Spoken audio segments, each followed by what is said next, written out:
നമ്മളെ പഴയ കുറ്റിയല്ലേ ഇതാ.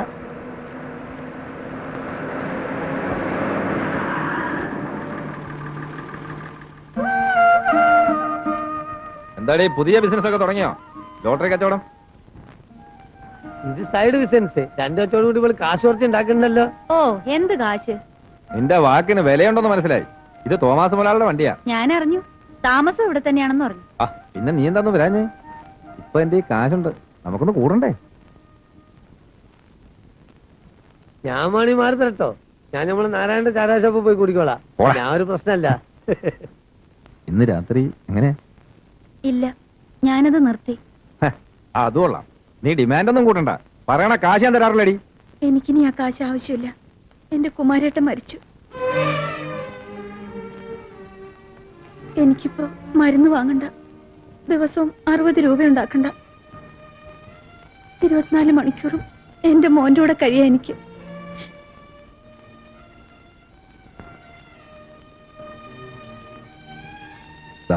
വേണ്ട ശ്രീധരേട്ട, ഇനി നിങ്ങളുടെ കാശ് ഞാൻ വാങ്ങില്ല. കുമാരേട്ടൻ മരിക്കണവരെ ഞാൻ ചെയ്യണതില് എനിക്കൊരു കുറ്റബോധം തോന്നിയിട്ടില്ല. ദിവസവും മരുന്ന് വാങ്ങണം, കാശുണ്ടാക്കണം. ഇപ്പൊ അത് വേണ്ട. 60 രൂപ ഉണ്ടെങ്കിൽ എനിക്ക് മോനും ഒരാഴ്ച കഴിഞ്ഞുകൂടാ. അത് ഞാൻ ഈ ടിക്കറ്റ് വിറ്റുണ്ടാക്കുന്നുണ്ട്. ഇനി ശരീരം വിറ്റാല് ഞാൻ എന്നെ വെറുത്തു പോകും. വാങ്ങില്ല. ഞാൻ അതൊന്നും വിചാരിച്ചിട്ടല്ല. ടിക്കറ്റ് എടുക്കാൻ ഒരെണ്ണം. കേരള, മാതൃഭൂമി, ഭൂട്ടാൻ, മേഘാലയ, ഏതെങ്കിലും ഒരെണ്ണം. കുഞ്ഞാലിക്ക 10 ലക്ഷം മെമ്പറാ. കീറട്ടെ.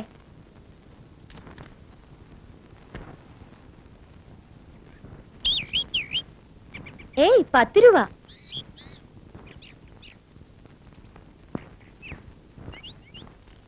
പോട്ടെ, വാ മോനെ.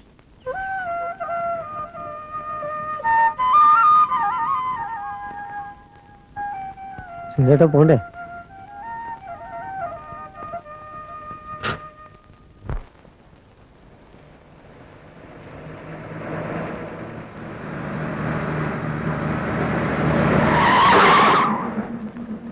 ഏത് പന്നിയത്? കണ്ണും മൂക്കിലാണ് വണ്ടി ഓടിക്കണേ. കണ്ണും മൂക്കും ഇല്ലെങ്കിൽ ഉണ്ടാക്കി തരുവോ?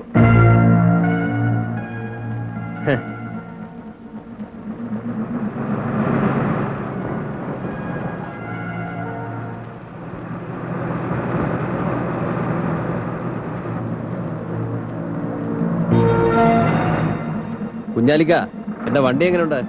പണിയില്ലാണ്ടവൻ പറഞ്ഞു പണി തരാം. ഡ്രൈവർക്കും കിളിക്കും. എന്റെ വാപ്പ കൊണ്ടുപോയി പണി. ആ നിങ്ങളാണ് ഇതൊക്കെ വളർന്നു വെച്ച് കൊടുക്കുന്നത്. പോട്ടെ പോട്ടടാ.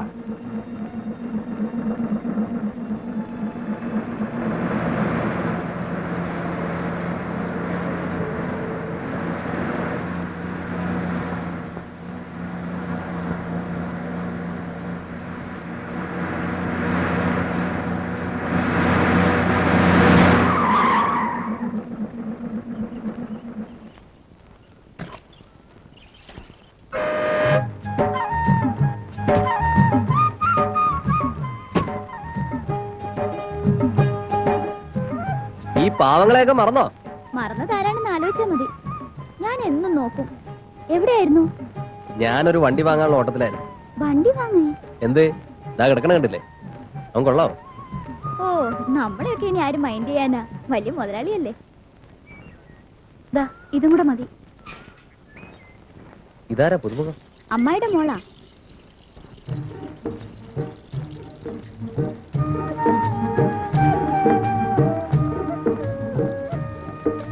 ചേച്ചി, വലിയ ലോറി മുതലാളിയത്. വാരല്ലേ വാരല്ലേ. ദേ ഇതും കൂടെ നിറച്ച് അടുക്കളയിലേക്ക് വെച്ചേ. ചേച്ചി ഒരു ചരക്ക് തന്നെയാ. എന്ത് വർത്താനോ ഇത്?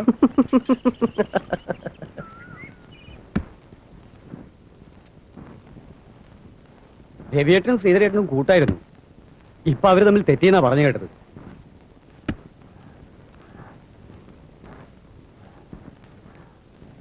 ഇത്തിരി വെളിച്ചം കൂടി എടുത്തോളൂ.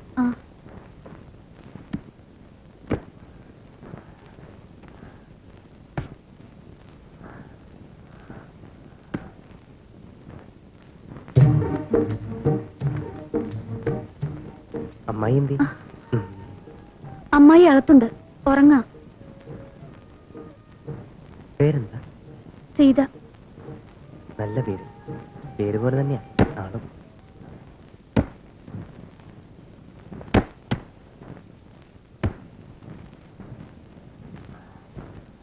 ശരിക്കടിക്കടാ. അല്ല ആരാ ഇത്? ഞാൻ അറിഞ്ഞു വന്നിട്ടുണ്ടെന്ന്. ഇപ്പൊ കണ്ട തനി മുതലാളി. ആ വണ്ടിയിൽ നമുക്കൊരു പണി തരൂ. നിനക്കൊരു പണി ഞാൻ തരുന്നുണ്ട്. സുമതിയായിട്ടുള്ള പഞ്ചാരൊക്കെ അറിയുന്നുണ്ട്. ഒന്ന് പോരെ വേട്ട. വേണ്ടാത്ത പറഞ്ഞ എന്റെ പണികളല്ലേ.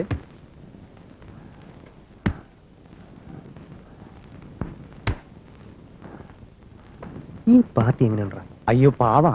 പാവങ്ങളാടെ എളുപ്പം. അതേസമയം സുമതിയൊക്കെ ഉണ്ടല്ലോ പഠിച്ച കള്ളികളാ, കള്ള കൊത്ത. കുറച്ചു നേരം ആയില്ലേ വർത്തമാനം കേൾക്കുന്നു. നീ വണ്ടി മേടിച്ചോ?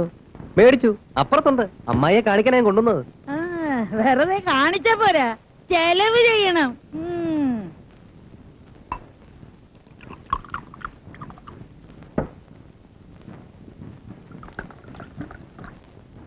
മതി മതി, ഉള്ള എരിയും പുളിയും കളയല്ലേ.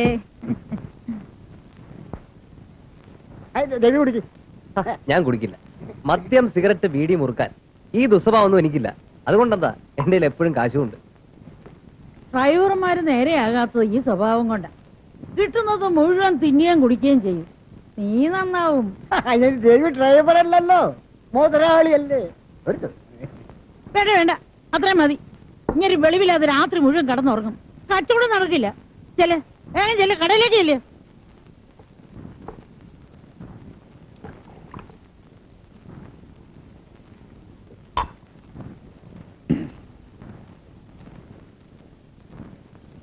നീയും ശ്രീധരനുമായിട്ട് എന്താ തെറ്റിയേ? കണ്ണുകടി. എന്റെ കയ്യിൽ ഇത്രയും കാശുണ്ടെന്ന് അറിഞ്ഞപ്പോ തുടങ്ങി ഒരു രസക്കേട്. പിന്നെയൊക്കെ നാട്ടിലൊരു കീപ്പുണ്ട്. അവളെ എന്റെ തല കെട്ടി വെക്കാൻ നോക്കി. അതിന്റെ പേരിൽ ഇളഞ്ഞത്.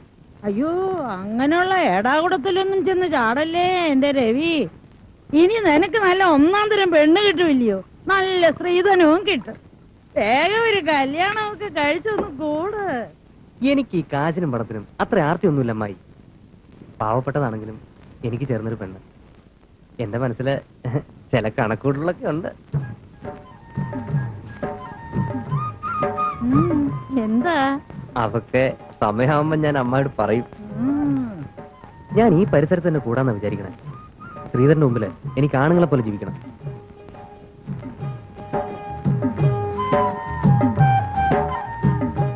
അമ്മായി എനിക്കൊരു സഹായം ചെയ്യണം. എന്താ വേണ്ടേ? പറ. എന്റെ വണ്ടിയുടെ സാധനങ്ങൾ വിൽക്കാനും വല്ലപ്പോഴും വരുമ്പം ഒന്ന് റെസ്റ്റ് ചെയ്യാനും അമ്മായി എനിക്കൊരു മുറി തരണം. അയ്യോ, ഇവിടെ ഒരു സൗകര്യവും ഇല്ലല്ലോ. ആ പണ്ടാരക്കെട്ടിനെ കൂടി ഇങ്ങോട്ട് കെട്ടിയെടുത്തപ്പോ ഒരു സൗകര്യവും ഇല്ലാണ്ടായി. അതൊന്നും പറഞ്ഞാ പറ്റില്ല. ചക്കാത്തൊന്നും വേണ്ട. അതിന്റെ വാടക എത്രയാന്ന് വെച്ചാ ഞാൻ തരാം. ആ തെക്കേ മുറിയാ ഇവിടെ ആകെ ഒഴിവായി കിടന്ന്. അതിലാ ഇപ്പൊ ആ പെണ്ണ് കിടക്കണേ. അതൊക്കെ അമ്മായി വിചാരിച്ച നടക്കും. ഇവിടെ അല്ലാതെ പിന്നെ എവിടെ എനിക്കൊരു സൗകര്യം കിട്ടുക? ഇതങ്ങ് പിടിച്ചേ.